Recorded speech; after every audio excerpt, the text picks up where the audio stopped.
Panitia Khusus Raperda SOTK DPRD Banjarmasin bersama pemerintah Kota Banjarmasin membahas revisi Perda tentang susunan organisasi Wan Tata Kerja. Pembahasan yang dihadiri Badan Penanggulangan Bencana Daerah Wan Bagian Organisasi Sekretariat Daerah Banjarmasin ini digelar di ruang Komisi 1 DPRD Banjarmasin jelang tengah hari Rabu 10 Juni 2026. Revisi Perda SOTK ini sebenarnya sudah pernah dibahas pada tahun 2025, namun munculnya regulasi baru muatan pemerintah pusat yang mengatur pemisahan salah satu SKPD membuat pembahasan kembali dilakukan. Wakil Ketua DPRD Banjarmasin Matahari Wahitakoni memadahkan pembentukan pansus dilakukan sebagai tindak lanjut atas aturan baru. DPRD menargetkan revisi Perda SOTK dapat segera diselesaikan. Meski ditargetkan segera rampung, pembahasan revisi Perda SOTK belum langsung difinalisasi. DPRD masih akan melibatkan SKPD terkait untuk membahas secara detail dampak dan kebutuhan muatan pemisahan kelembagaan tersebut.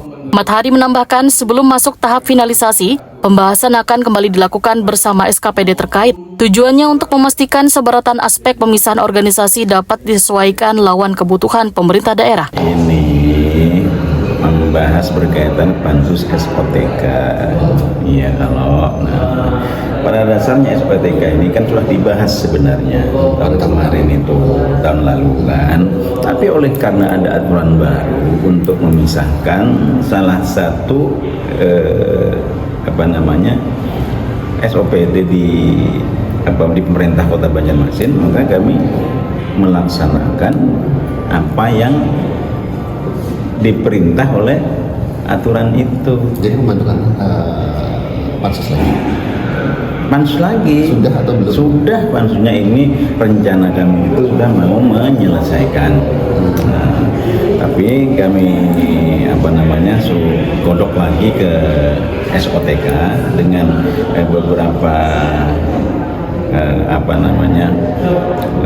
dinas ya yang mau dipisah atau mau digabung, itu dipisah gitu.